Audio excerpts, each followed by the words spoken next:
Hello everyone, welcome back to our YouTube channel, The Legal Playbook. Today we are going to start the new lecture series of the भारतीय साक्ष अधिनियम 2023.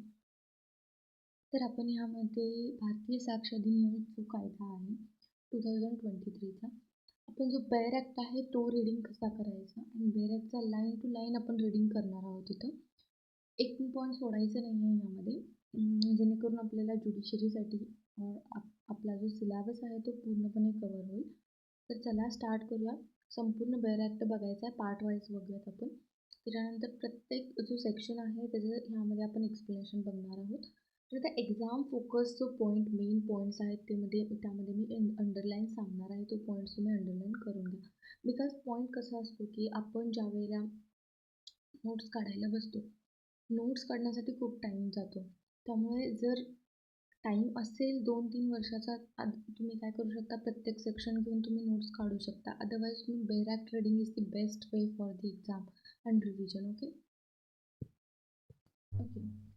तर आता आपण सगळ्यात पहिला जो प्रिलिमिनरीचा पार्ट 1 आपण पार्ट वाईजच जाऊया.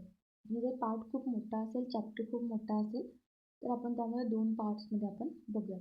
सगळ्यात पहिला पार्ट 1 खूप छोटा आहे, आपण सेक्शन 1 आणि सेक्शन 2 इथं कव्हर करूयात. देन नेक्स्ट पार्टपर्यंत जाऊयात, म्हणजे आपला लिंक राहतो. ओके. तो सगळ्यात पहिला जो पार्ट आहे भारतीय साक्ष अधिनियम 2023, हा आहे टायटल. आणि त्याच्यानंतर जो मेन आपण पार्ट्स आहेत त्यामध्ये हा वरचा पार्ट बघून घेऊयात. हा ॲक्ट नंबर किती आहे 47. ॲक्ट नंबर किती आहे 47 ऑफ 2023. म्हणजे 2023मध्ये 47 जो ॲक्ट आहे तो भारतीय साक्ष अधिनियम आहे. An act consolidated and to provide for general rules and principles of evidences for fair trial be enacted by the Parliament in 74th Republic of India. तर हा लक्षात ठेवायचा पॉईंट, ज्युडिशरीला इम्पॉर्टंट आहे, AIBला इम्पॉर्टंट आहे आणि नेटसेट एक्झामसाठी सुद्धा इम्पॉर्टंट आहे. त्याच्यानंतर पार्ट 1मध्ये आता प्रिलिमिनरीचा पार्ट स्टार्ट झालेला आहे. प्रिलिमिनरी आता इनॅक्टमेंट कधी आले आहे, एन्फोर्समेंट डेट कधी झालेली आहे, 1 जुलै 2024ला झालेली आहे. बट प्रेसिडेंटची असेंट मिळालेली आहे 25 डिसेंबर 2023. तर फर्स्ट जो पार्ट आहे यामध्ये फर्स्ट पार्टमध्ये आपण चॅप्टर फर्स्ट बघणार आहोत, प्रिलिमिनरीचा पार्ट. आता प्रिलिमिनरीमध्ये शॉर्ट टायटल ॲप्लिकेशन कमेन्समेंटचा पार्ट आहे. शॉर्ट टायटल काय आहे, भारतीय साक्ष अधिनियम 2023. शॉर्ट टायटल काय आहे, भारतीय साक्ष अधिनियम 2023. जे नाव आहे ते आपण इथे लिहिणार आहे. त्याच्यानंतर सेकंड पार्टमध्ये it applies to all judicial proceeding. आता सगळे जे ज्युडिशियल, मी म्हणले की ऑल ज्युडिशियल प्रोसिडिंग, जेवढे ज्युडिशियल प्रोसिडिंग आहे ते सगळ्यावर ॲप्लिकेबल होणार आहे. और बिफोर एनी कोर्ट, म्हणजे कोणत्या पण कोर्टसमोर, including court martials, but does not include the affidavits. आता ह्यामध्ये जो ॲफिडेविट आपण करतो, ॲफिडेविट्स म्हणजे काय, ओथवर जे स्टेटमेंट घेतले जातात ना, ओथवर स्टेटमेंट, त्याला आपण ॲफिडेविट म्हणतो. Presented to the court or officer nor to proceeding before the arbitrator. ह्यामध्ये एक्सेप्शन्स एवढेच येणार आहेत. ह्यामध्ये सगळ्यात पहिला एक्सेप्शन येणार आहे की ॲफिडेविट्स. देन नेक्स्ट जो पार्ट आहे तो आहे, next part is here, arbitrator is also excluded here. Okay, arbitrator is also excluded.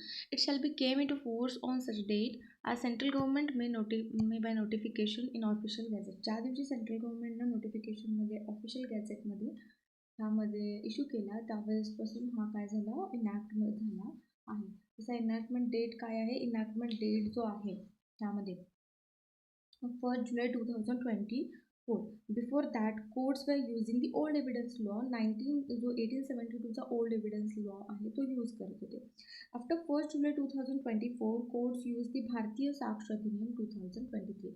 After, जर हे 1 जुलै 2023 नंतर 24 नंतर हा भारतीय साक्ष अधिनियमचा पार्ट आलेला आहे.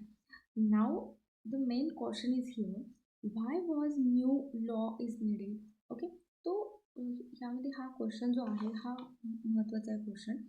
Old law was made in the British time period. 1872चा जो ओल्ड लॉ होता that was made in the British period. Okay, there were no mobiles, no CCTVs, no emails, no WhatsApp. Okay, तर तिथे cyber crime also लेस, त्यामध्ये cyber क्राईमची जी concept होती ती सुद्धा less होती त्यामध्ये. Now crimes involve WhatsApp crime, WhatsApp chat, emails, call recording, CCTV, computer view, data. So modern evidence law was needed. आता इथं काय असणार आहे की मॉडर्न एव्हिडन्स लॉची आपल्याला गरज पडली. सो आपण काय केलं इथं, हे लॉ जे आहेत आपण इंट्रोड्यूस केलेले आहेत. आता सिम्पल बघा यामध्ये, suppose someone sends 3 message in WhatsApp. Old लॉमध्ये काय होता, old law says did not clearly talk about the digital era, digital proof, electronic records, but new law clearly allows it, mobile data, computer files, video recordings. Okay, then so judge can say yes, WhatsApp message is valid. Okay, WhatsApp message is valid for the evidences, it is an relevant evidences. Okay, so we enacted this law for dynamic change, because outdated laws change करून आपण आता हे नवीन lodge बनवलेले आहेत. Okay, त्याच्यानंतर next आहे यामध्ये आपण एक केस लॉ बघूयात. केस लॉ सोबतच बघत जाऊयात. Okay, state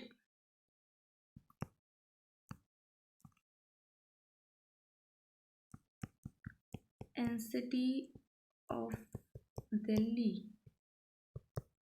versus Navjot Sandhu case आहे, नवजोत संधूची केस आहे. तर ह्या केसमध्ये काय सांगितलेलं आहे, sometimes called the parliament attack case सुद्धा म्हणतात, खूप इम्पॉर्टंट आहे. State NCT of Delhi versus Navjot Sandhu 2005ची केस आहे. Sometimes called the parliament attack case सुद्धा म्हणतात. Supreme court asked electronic evidences like phone calls and digital data can be evidences. The new भारतीय साक्ष अधिनियम now fully accept the digital evidences. Supreme कोर्टचे त्यावेळेला directions होते की तुम्ही काय करा की इलेक्ट्रॉनिक एव्हिडन्सेस ॲक्सेप्ट करा असं होतं. And data can be fall the category into the evidences. Okay, so आत्ता जे भारतीय साक्ष अधिनियम आहे already it exist this laws. Okay, next section 1 जो आहे यामध्ये, सेक्शन 1 आपण कम्प्लिटली क्लिअरली बघितलेलं आहे. आपण सेक्शन 2 बघूयात, डेफिनेशनचा पार्ट. ओके, तर डेफिनेशनच्या पार्टमध्ये कोड इन्क्लूड्स. आता कोडची सगळ्यात पहिला 2(1)A मध्ये कोडची डेफिनेशन आहे. कोड इन्क्लूड्स ऑल जजेस प्लस मॅजिस्ट्रेट, म्हणजे जज येणार आहेत त्यामध्ये, प्लस मॅजिस्ट्रेटसुद्धा येणार आहेत त्यामध्ये, इन्क्लुडेड असणार आहे. अँड ऑल पर्सन्स, सगळे पर्सन्स असणार आहेत, एक्सेप्ट आर्बिट्रेटर्स. एक्सेप्ट काय असणार आहेत, आर्बिट्रेटर्स. जसं की आपण वरतीसुद्धा आपल्या ॲप्लिकेशन्समध्ये बघितलं होतं, एक्सटेंटमध्ये बघितलं होतं, legally authorise to take evidences. आता सगळे जजेस येणार आहेत, मॅजिस्ट्रेट येणार आहेत, ऑल पर्सन्स एक्सेप्ट आर्बिट्रेटर्स. आर्बिट्रेटरचा पार्ट जो आहे इथे एक्सेप्ट केलेला आहे, म्हणजे त्यामध्ये तो इन्क्लूड होणार नाही. Legally authorise to take evidences जे घेणार आहेत त्यांना आपण सगळ्यांना कोर्ट असे म्हणणार आहे. त्याच्यानंतर नेक्स्ट पार्ट आहे बीमध्ये, कन्क्लुझिव्ह प्रूफ. आता ह्यामध्ये कन्क्लुझिव्ह प्रूफमध्ये काय असणार आहे, कन्क्लुझिव्ह प्रूफ ज्यावेळेस when one fact is declared by this अधिनियम to be conclusive of another, the court shall on proof of the one fact regard the other as a proved and shall not allow the evidences to be given for the purpose of disproving it. बघा simple आहे, ह्याचा अर्थ काय आहे की one fact, एक fact आहे, ते फॅक्ट प्रूव्ह करण्यासाठी आपल्याला दुसऱ्या फॅक्टवर काय असायला लागणार आहे, इथं रिलेव्हंट असायला लागणार आहे. म्हणजे आपल्याला वन फॅक्ट प्रूव्ह करण्यासाठी आपल्याला अनादर फॅक्ट म्हणजे त्याच्यावर डिपेंड राहायला लागणार आहे. म्हणजे काय म्हणलं, one fact is declared by this अधिनियम टू बी कन्क्लुझिव्ह प्रूफ. आता हा जो फॅक्ट आहे तो कन्क्लुझिव्ह प्रूफ असा डिक्लेअर्ड केला असेल ऑफ दी अनादर, देन कोर्ट शाल ऑन दी प्रूफ, हे फॅक्ट जे आहे ते त्यामध्ये काय करणार आहे, घेणार आहे, विदाऊट एनी फर्दर ह्यामध्ये एव्हिडन्सेस घेणार नाही आहेत. फॉर एक्झाम्पल बघा, यामध्ये कन्क्लुझिव्ह प्रूफमध्ये एक्झाम्पल काय येणार आहे, आता जी डावरी डेथची केस आहे, 498ची केस आहे, 498ची, त्यामध्ये आता केसमध्ये जर डावरी डेथची केस आहे तर डावरी डेथमध्ये प्रिझ्युम असणार आहे की हा जो आहे डावरी डेथ झाली आहे म्हटल्यावर ह्यामध्ये डावरीची मागणी असणार आहे. जर विमेनचा डेथ जो आहे 7 इयर्सच्या मॅरेज झाल्यानंतर 7 इयर्सच्या आत जर डेथ झाली असेल तर त्यावेळेस जो आहे तो टाईम पिरियड कशामध्ये काउंट केला जाणार आहे, डाउरी डेटच्या पिरियडमध्येच काउंट केलं जाणार आहे. ओके, त्याच्यानंतर नेक्स्ट पार्ट आहे dispute. In relation to the fact means when after the considering the matters before it, the court either believes that it does not exist. म्हणजे काय, सगळे मॅटर्स, सगळे फॅक्ट्स बघून, रिलेशन टू फॅक्ट्स सगळे बघून, considering the matters, सगळे matters इथं consider केल्यानंतर before it court either believes that, court काय बिलीव्ह करणार आहे, जर ते फॅक्ट जे आहे ते एकतर एक्झिस्टमध्ये नाही आहे, डज नॉट एक्झिस्ट, नॉन एक्झिस्टन्समध्ये आहे, so probable that prudent man ऑट टू बी, म्हणजे जो प्रुडंट मॅनचा डॉक्टरी नाही, म्हणजे प्रुडंट म्हणजे नॉर्मल सामान्य माणसाच्या लक्षात येते, म्हणजे आपण काहीतरी सायंटिफिकली आणून प्रूफ नाही करायचे, सामान्य माणसाच्या सुद्धा लक्षात येते की ते इथे काय नॉन एक्झिस्टन्समध्ये आहे. Under the circumstances of particular cases to act which supposition. Okay, तर हा मेन ह्यामध्ये काय पॉईंट आहे. ओके, आता आपण जो कन्क्लुझिव्ह प्रूफ आहे तो थोडा कन्फ्युजिंग पार्ट आहे, सो आपण कन्क्लुझिव्ह प्रूफ अनेकदा बघूयात यामध्ये. ओके, कन्क्लुझिव्ह प्रूफमध्ये काय असणार आहे, जेव्हा भारतीय साक्ष अधिनियम एका फॅक्टला दुसऱ्या फॅक्टचा कन्क्लुझिव्ह प्रूफ घोषित करतो, तर मग कोर्टने पहिला फॅक्ट प्रूव्ह झाल्यावर दुसरा फॅक्ट प्रूव्ह मानायचा आणि त्या दुसऱ्या फॅक्टला चुकीचा ठरवण्यासाठी कोणताही एव्हिडन्स स्वीकारणार नाही, एक्सेप्ट करणार नाही. आता त्या समजून ह्यामध्ये एक्झाम्पल बघूयात आपण.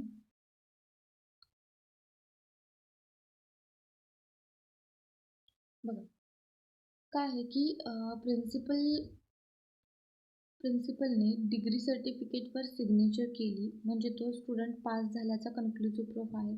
ओके, प्रिन्सिपल सरांनी काय केली की डिग्री सर्टिफिकेट जी आहे आपली, म्हणजे प्रिन्सिपल सरांनी काय केली की डिग्री सर्टिफिकेटवर साईन केली म्हणजे तो काय त्यामध्ये पास झालेला आहे, कन्क्लुझिव्ह प्रूफ आहे.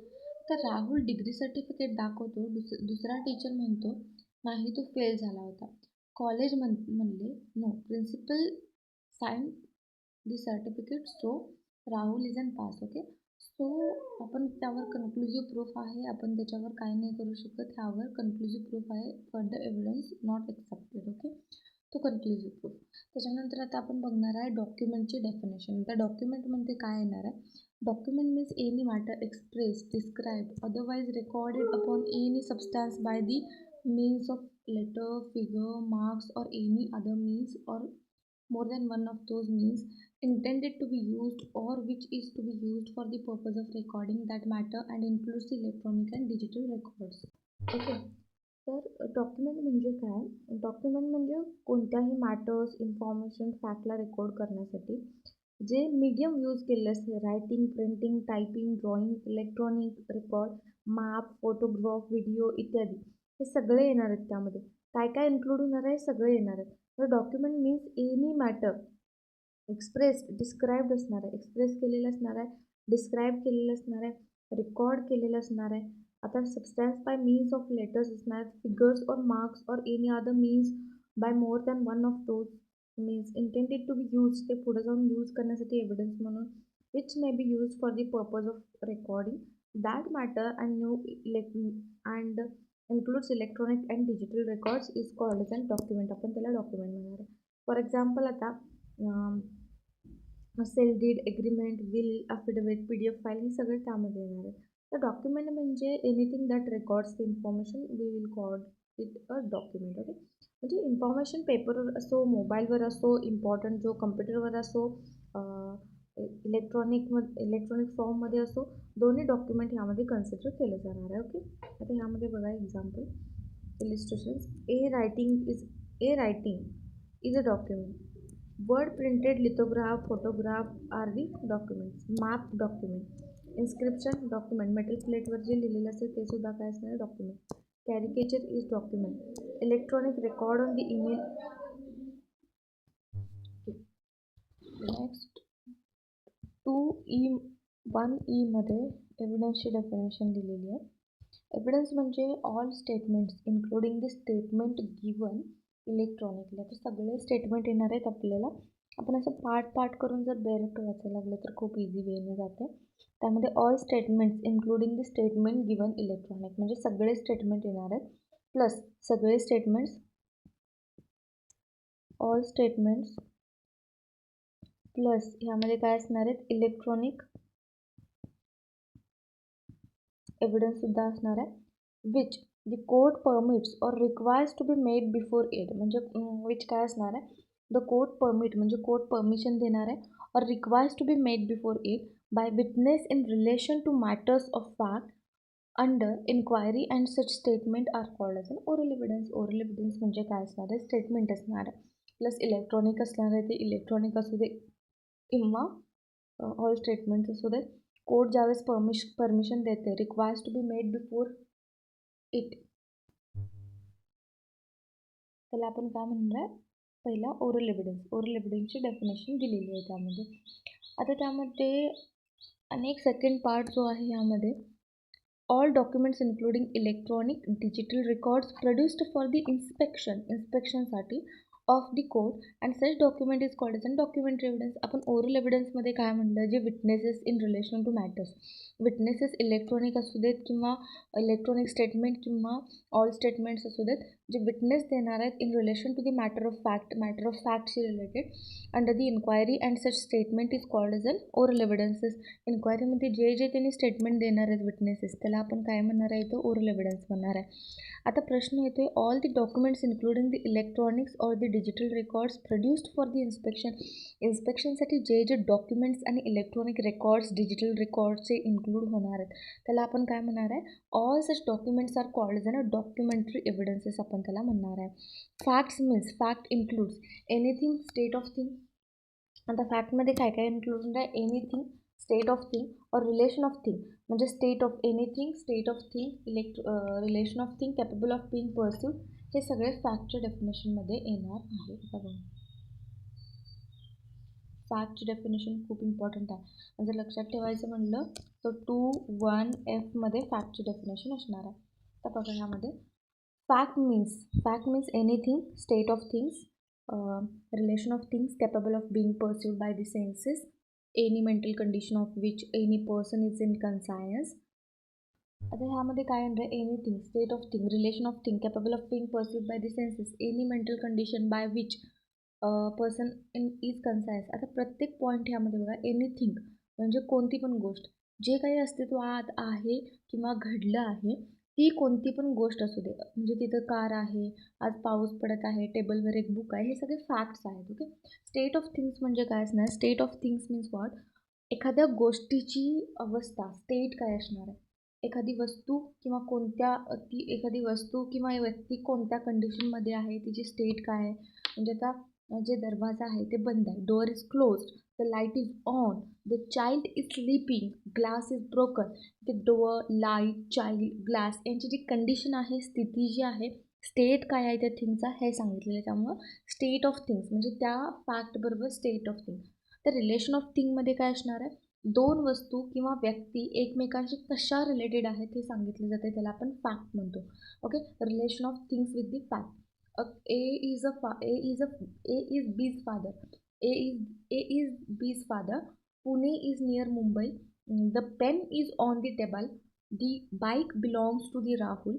इथे रिलेशन दाखवलेला आहे. Here the relation shows, okay, between the facts. Okay, so capable of being perceived by the senses. For example, capable of being perceived by the senses means, आता ह्यामध्ये एक्झाम्पल घ्यायचं झालं तर तिथं आता क्राईम सीनमध्ये काय झालं की ज्यावेळेस आता गोळी ज्यावेळेस म्हणजे इथं काय झालं आहे, गन शूट झाला आहे एखाद्या व्यक्तीच्या वर. मग त्यावेळेला गन शूट झाल्यावर एखाद्या व्यक्तीवर गन शूट झालेला आवाज आला, फक्त मला काय झाला, आवाज आला. तर I am hear perceived by my senses. Okay, तर परसिव्ड बाय दी सेन्सेस म्हणजे काय आलं आहे, तर परसिव्ड बाय दी सेन्सेस म्हणजे मला कानाला ऐकू आलं ते. ओके, और सम डेज आफ्टर इथं काय झालं, परस्यूड बाय द सेन्सेस नंतर हा पार्ट झाला की एक काहीतरी स्मेल यायला चालू झाला, की स्मेल यायला चालू झाला. कसला स्मेल, की डेड बॉडी जी असते जास्त दिवस ठेवल्यानंतर एक स्मेल येतो ना त्या टाईपमध्ये. मग मी जात होते तिथून, तर मला पर्स्यूड बाय दी सेन्सेस, मला नोजला ते सेन्सेस थ्रू मला काय झालं, पर्स्यूड बाय दी सेन्सेस झाला. Any mental condition of which person is an conscious. तर any mental condition, for example एनं काय केलं होतं, ए आणि बी जो आहे ह्यांच्यामध्ये दोघांच्यामध्ये भांडण झालं होतं, मोठं फाईट झालं होतं. ओके, काहीतरी झालं. ए बडबडत बडबडत असं घरी गेला. घरी जात असताना सी इथं थांबला होता. तो बडबडत गेला, उद्या त्याला मारतोच, आता सोडतच नाही, असं बडबडत घरी गेला. सी इथंच होता आणि तो ऐकला. म्हणजे काय, ह्याची जी मेंटल कंडिशन होती एची, त्यानं सीनं बघितलं होतं, mental condition of the see और ते को. ह्यामध्ये काय असणार आहे की मेंटल कंडिशन म्हणजे एनं बीचं काय केलं आहे, मर्डर केलं आहे आणि तो पळून गेला आहे. म्हणजे ह्याची मेंटल कंडिशन, की आता त्याला फिअर असणार ना, पळून जाणे म्हणजे काय, फिअर आहे त्याला. Okay, so any mental condition of which any person is conscious, म्हणजे त्याला कन्सायन्स आहे की त्यानं जे ॲक्ट केलं आहे ते चुकीचं आहे, त्यामुळे ते काय केलं आहे, पळून गेला. A is intended to kill B. A knew that the document was fake. त्याला माहिती आहे की ते डॉक्युमेंट फेक आहे. ही बाहेरून दिसत नाही, पण त्या व्यक्तीला त्याची जाणीव असते, त्यामुळे त्याला देखील आपण फॅक्ट म्हणतो. आता फॅक्टच्या कंडिशनमध्ये कसं लक्षात ठेवायचं आहे, एनिथिंग, कोणतीही गोष्ट, स्टेट ऑफ थिंग, त्या गोष्टीची स्टेट काय असणार आहे, कंडिशन काय असणार आहे, रिलेशन ऑफ थिंग, त्या थिंगबरोबर कोणकोणते रिलेव्हंट फॅक्ट्स आहेत, रिलेट करतात, relation of things, capable of being perceived by the senses, any mental condition of which any person is an conscious. Okay, so next आपण बघूया फॅक्ट इन इश्यू. तर next जो आहे fact in issue means what. Fact in issue means and includes any fact from which, either by itself or in the connection with other facts, the existence, non-existence, nature or extent of any right, liability, disability asserted or denied in any suit or proceeding necessarily follows. Now we will discuss the fact in issue. Fact in issue means what? Fact in issue means, fact in issue म्हणजे असा fact जो कोर्टाने ठरवायचा असतो, court ठरवणार आहे इथं. त्यामध्ये फॅक्टवरच, म्हणजे फॅक्टवरच केसचा निकाल अवलंबून असतो. म्हणजे फॅक्ट जो आहे त्याच्यावरच जो केसचा डिसिजन आहे तो डिपेंड असतो. जर तो फॅक्ट प्रूव्ह झाला किंवा प्रूव्ह झाला नाही तर राईट, लायबिलिटी, डिझॅबिलिटी ठरते. म्हणजे fact in issue main disputed fact आहे, मेन जो फॅक्ट इन इश्यू जो इश्यूमध्ये आहे. तर ह्यामध्ये काय म्हणले, एनी फॅक्ट म्हणजे कोणताही असा फॅक्ट जो केसशी संबंधित आहे. एने बीला मारलं का नाही हा फॅक्ट आहे. म्हणजे क्वेश्चन मार्क आहे की हा फॅक्ट झाला आहे की नाही. Any fact either by itself, म्हणजे एकटाच इन फॅक्ट केस डिसाईड करू शकतो. म्हणजे एवर मर्डरचा आरोप आहे, जर CCTVमध्ये स्पष्ट दिसत असेल की एनेच बीला गोळी झाडली आहे, तर हा एक फॅक्ट पण पुरेसा आहे की जो डिसाईड करण्यासाठी क्राईम. ओके, और in connection with other facts, तर अनेक कनेक्शन आहेत काय, म्हणजे ए आणि बीमध्ये भांडण झालेलं आहे, एने धमकी दिली, ए घटनास्थळी होता, एच्या कपड्यावर रक्त सापडले, हे सगळे कनेक्शन ऑफ फॅक्ट आहेत ना यामध्ये. एक्झिस्टन्स म्हणजे काय असणार आहे, एक्झिस्टन्स म्हणजे एखादी गोष्ट अस्तित्वात आहे का, एक्झिस्टन्समध्ये आहे का, एने बीचा खून केला आहे का, कोर्टला ठरवायचं आहे. ए कमिटेड अ मर्डर, जर होय एक्झिस्टन्स प्रूव्ह झालेला आहे, otherwise no. Non existence means म्हणजे कोणती गोष्ट घडलीच नाही आहे तशी, मी घटनास्थळी नव्हतोच, मी दुसऱ्या ठिकाणी होतो. ओके, तर आता एक्सप्लेनेशनमध्ये काय असणार आहे, एक्सप्लेनेशनमध्ये whenever under the provision of this law, for time being in force relating to civil procedure, any court records an issue of fact, the fact to be asserted or denied, एक fact asserted असायला पाहिजे and अनादर fact जे आहे ते denied असायला पाहिजे. Answer to such issue is an fact in issue, तर ते फॅक्ट इन काय, फॅक्ट इन इश्यूमध्ये असणार आहे. त्याच्यानंतर नेक्स्ट जो पार्ट आहे may presume. May presume whenever it is provided by this adhiniyam that the court may presume a fact, it may either regard such as a fact as proved unless and until disproved or may call for the proof. म्हणजे may presume मध्ये repeatable आहे, आपण जर evidences दिलं तर ते repeat होऊ शकते. Not proved, a fact is said to be not proved when it is neither proved not disproved, आपण त्याला नॉट प्रूव्ड म्हणणार आहे. प्रूव्डमध्ये a fact is said to be proved when after considering the matters before it the court either believes that it is an existence. Proved म्हणजे ते एक्झिस्टमध्ये आहे, considers existence so probable a prudent man, सामान्य माणसाला पण कळेल, under the circumstances of particular case to act upon the supposition that it exists. K. Relevant. A fact is said to be relevant to another when it is connected with the other in any of the ways referred to in the provision of the this अधिनियम relating to the relevancy of the facts. त्याच्यानंतर shall presume आहे whenever it is directed by this अधिनियम that the court shall presume a fact shall it regard such fact proved unless and until disproved, जोपर्यंत डिस्प्रूव्ह होत नाही तोपर्यंत. आता ह्यामध्ये words जे आहेत ह्यामध्ये नॉट डिफाईन्ड ते आपण कुठे बघणार आहेत. IT ॲक्ट जो 2000चा आहे, भारतीय नागरिक सुरक्षा संहिता जो आहे आणि भारतीय न्याय संहिता ह्यामध्ये आपण बघायचं आहे. आय होप तुम्हाला डेफिनेशनचा फर्स्ट पार्ट समजला असेल. नेक्स्ट लेक्चरमध्ये आपण पार्ट 2 बघूयात. Okay, thank you.